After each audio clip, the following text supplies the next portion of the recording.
જે ભોળાનાથ પ્રગટ છે એની મૂર્તિ બેસાડીને અહીંયા મંદિર બનાવ્યું છે, તો આપણે મહાદેવના દર્શન કરશું આજે. તમને આ જે કેળો દેખાઈ રહ્યો છે એ એટલો પવિત્ર કેળો છે ને કે તમે વાત ના પૂછો. કારણ કે આ કેળે જે રામે 14 વર્ષ વનવાસ કર્યા ને એ અહીંયા લગી આવેલા છે. રામ, લક્ષ્મણ અને સીતાજી અહીંયા લગી આવેલા. મહાદેવ હર મિત્રો, તો કેમ છો બધા? મજામાં દેશો. તો અમારે સચમ નિંદેશ કોમેડીમાં આપ સબનું સ્વાગત છે અને નવા વિડીયો સાથે આપ સબનું સ્વાગત છે. તો આજે આપણે આવી ગયા છીએ ભીલેશ્વર માતાજીના મંદિરે અજ્જાળી પાસે જે આવેલું છે. તો ખાસ ચેનલ ઉપર પહેલી વાર હોય તો સબસ્ક્રાઇબ કરી નાખજો અને બેલ આઇકનની ઘંટડી દબાવવાનું ભૂલતા નહીં. ફેસબુક ઉપર જોતા હોય તો ફોલો કરી નાખજો. એટલે કંઈક આવી રીતે બધું આવશે, તમે જોઈ શકો છો. આ આવેલું છે અજ્જાળી પાસે જે ભીલી માતાજીનું મંદિર છે. હા, હવે આપણે એ ડુંગર ઉપર છે, એ આપણે તમે આવશો એટલે આવું આશ્રમ આવશે, તમે જોઈ શકો છો. અને આપણે અહીંથી તે જવાનું છે, જોઈ શકો છો. અહીંયા એક મંદિર છે અને એક સામે મંદિર છે જે ભીલી માતાજીનું મંદિર છે. તો આપણે એના જઈ રહ્યા છીએ. તો મિત્રો તમે જોઈ શકો છો, આ છે મહાદેવનું મંદિર અને સામે છે ભીલી માતાજીનું મંદિર. તો પહેલાં આપણે મહાદેવના દર્શન કરીએ. શ્રાવણ માસ ચાલે છે એટલે પહેલાં મહાદેવના દર્શન કરીએ અને પછી આપણે ભીલી માતાજીના દર્શન કરીએ. તો વિડીયોમાં ઠેક ઠેકી બિના રહેજો. અમે તમને પૂર્ણ માહિતી દેતા રહીશું અને આ કયા ઠેકાણે આવેલું છે એ પણ અમે તમને કહીએ. તો આપણે પહેલાં મહાદેવના દર્શન કરીએ. તો મિત્રો તમે જે જોઈ શકો છો જે ભોળાનાથનું મંદિર છે અને અહીંયા જે ભોળાનાથ પ્રગટ છે એની મૂર્તિ બેસાડીને અહીંયા મંદિર બનાવ્યું છે. તો આપણે મહાદેવના દર્શન કરશું આજે.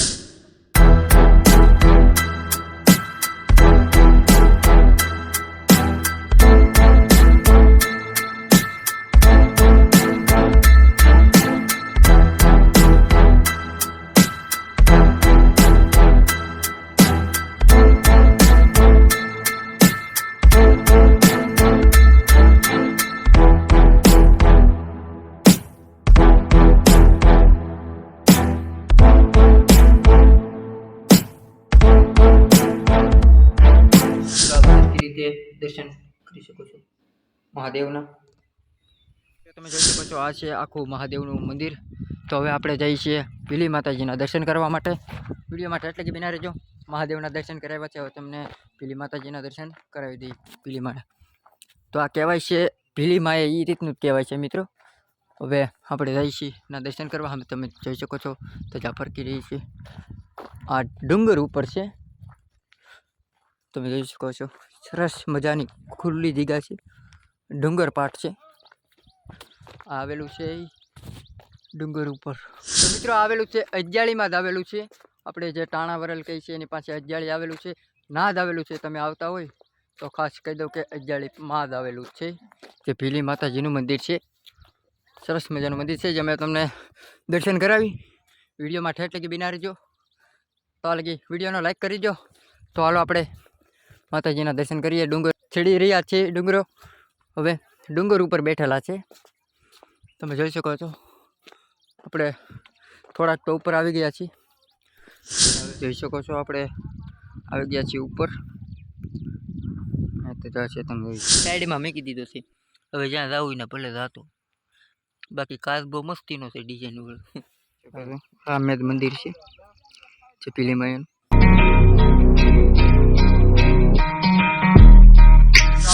ઉપર પહોંચી ગયા છીએ અને અત્યારે અહીંયા ઠેઠ લગી ગાડી આવી જાય છે. પહેલાં દાદરા હતા એવું હતું, પણ અત્યારે ઠેઠ લગી ગાડી આવી જાય છે. રસ્તો સરસ મજાનો બની ગયો છે એટલે ઘણો સમય પહેલાં આવ્યો હતો તેથી ઠેઠ લગી ગાડી આવે એમ નહોતી, એટલે મેં કીધું દાદરા કરેલા છે. પણ અત્યારે ઠેઠ લગી ગાડી આવી જાય છે.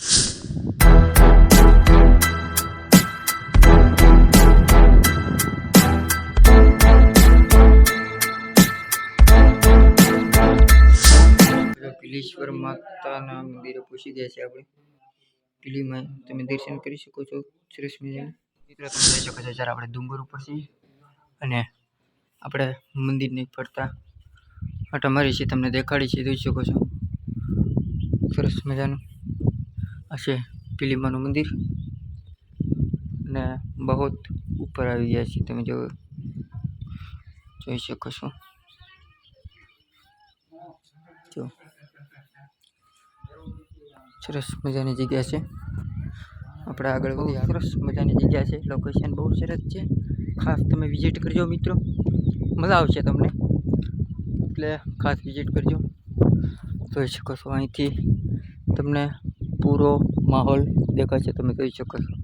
સરસ મજાની જગ્યા છે. બે બાજુ પહાડ છે, ઉપર પહાડ છે અને બે બાજુ નીચે ઓલું તમે જોઈ શકો છો. અત્યારે ખાલી એક પહાડની ઉપર જ છે. તો સરસ મજાની જગ્યા છે. અહીંથી તમે મિત્રો લોકેશન જોઈ શકો છો. અને અહીંયા છે ભીલીમાનું મંદિર અને જોઈ શકો છો. અત્યારે આપણે ડુંગરા ઉપર આવી ગયા છીએ મિત્રો. તો અહીંથી આપણને પૂરું ગામ બતાવીશ. તમને આ જે કેળો દેખાઈ રહ્યો છે એ એટલો પવિત્ર કેળો છે ને કે તમે વાત ના પૂછો. કારણ કે આ કેળે જે રામે 14 વર્ષ વનવાસ કર્યા ને એ અહીંયા લગી આવેલા છે. રામ, લક્ષ્મણ અને સીતાજી અહીંયા લગી આવેલા છે અને એ ક્યાં બેઠા હતા એ હવે એ ઠેકાણે આપણે જઈએ છીએ, એ જગ્યાએ જઈએ છીએ.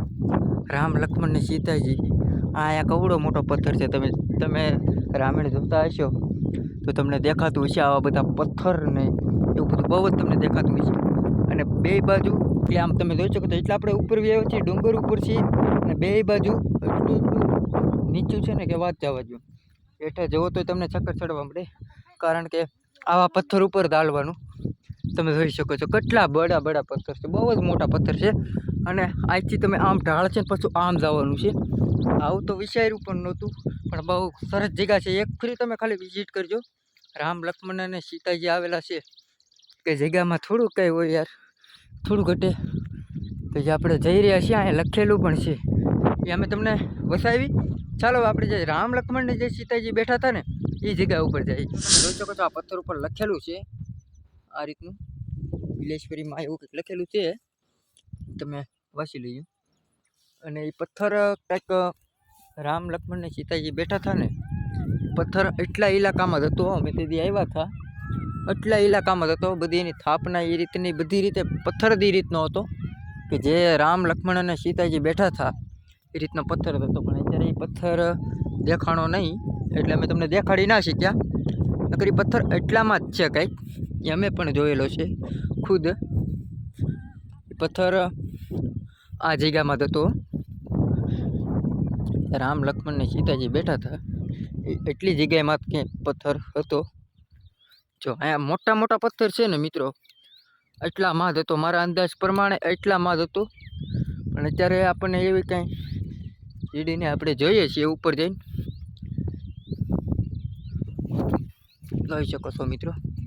બહુ જ મોટા પથ્થર છે. મારા અંદાજ પ્રમાણે તો આ જ છે. તમે જોઈ શકો છો અહીંથી ભીલીમાનું મંદિર દેખાય છે. ભીલેશ્વર માતાજી તમે જે કહી શકો છો એ આપણે ભીલેશ્વર માતાજી ભીલીમાં. અને અહીંથી ડુંગરો છે તમે જોઈ શકો છો. આ રીતનું પહાડ ઉપર આપણે આવી ગયા છીએ. પથ્થર ઉપરથી મોટા જબરા વિશાળ પથ્થર ઉપર આપણે ઊભા છીએ. અહીંયા સરસ મજાની વાડી દેખાય છે, સામે પવન ચક્કી છે. આવો નજારો તો મિત્રો ક્યાં જોવા મળે. અને એ જ્યાં રામ, લક્ષ્મણ અને સીતાજી વનમાં અહીંયા હાલીને આવેલા હતા, અહીંથી પસાર થયેલા છે રામ, લક્ષ્મણ અને સીતાજી. અને અહીંયા પણ એ પથ્થર ઉપર બેઠા હતા. પણ એ કયો પથ્થર છે મિત્રો, આમાં ઘણો આ વર્ષ વહી ગયા ને, ઘણા સમય પહેલાં આવ્યા હતા, બહુ નાના હતા તારે આવ્યા હતા. તારે અમે જોયેલું, તારે અમને કીધેલું કે અહીંયા રામ, લક્ષ્મણ અને સીતાજી બેઠા હતા એમ. પણ અત્યારે તો એ પથ્થર પણ મળતો નથી મિત્રો. આમાં મારા અંદાજ પ્રમાણે એટલામાં જે કાંઈ પથ્થર છે ને એ ખામે પથ્થર છે, એક અહીંયા છે ને એક ખામે છે. એટલે મારા અંદાજ પ્રમાણે 3 ઠેકાણામાં એક ઠેકાણું છે જ્યાં રામ, લક્ષ્મણ અને સીતાજી બેઠા હતા મિત્રો. આવો ને આવો વિડીયો જોવા માટે સબસ્ક્રાઈબ કરી નાખજો મારા ભાઈઓ. તો ખાસ અમે તમને એટલું બધું જણાવી છીએ. અને તમે જોઈ શકો છો અત્યારે ઉપર આવી ગયા યાર, અદ્ભુત લોકેશન આવે છે, ગજબનું સરસ મજાની જગ્યા છે. તમે ખાસ એક ફેરી વિઝિટ કરજો, તમને મજા આવશે. તો તમે ખાલી તમારી રીતે નિહાળી શકો છો. આમે ભીલી માતાજીનું મંદિર છે અને તમે જોઈ શકો છો. અત્યારે આપણે ડુંગર ઉપર છીએ,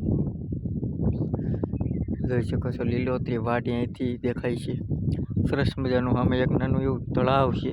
અહીંથી નાનું એવું લાગે પણ નાનું એવું નથી, કારણ કે એટલે આપણે ઉપર આવી ગયા છીએ. આ તમારો વિડીયો કેવો લાગ્યો ખાસ કોમેન્ટ કરજો. અને ચેનલ ઉપર પહેલી વાર આવ્યો હોય તો મારા ભાઈઓ એક ફરી બટન દબાવવામાં તમારું કાંઈ થશે નહીં, ખાલી એક સબસ્ક્રાઈબ કરી નાખજો તમારા ભાઈ બધી, અને વિડીયોને લાઈક કરી નાખજો. એટલે હવે આપણે અહીંથી વિડીયો કરી છીએ વિરામ. આપણે મળ્યા નેક્સ્ટ વિડીયોમાં. તાલગે હર હર મહાદેવ. ધન્યવાદ.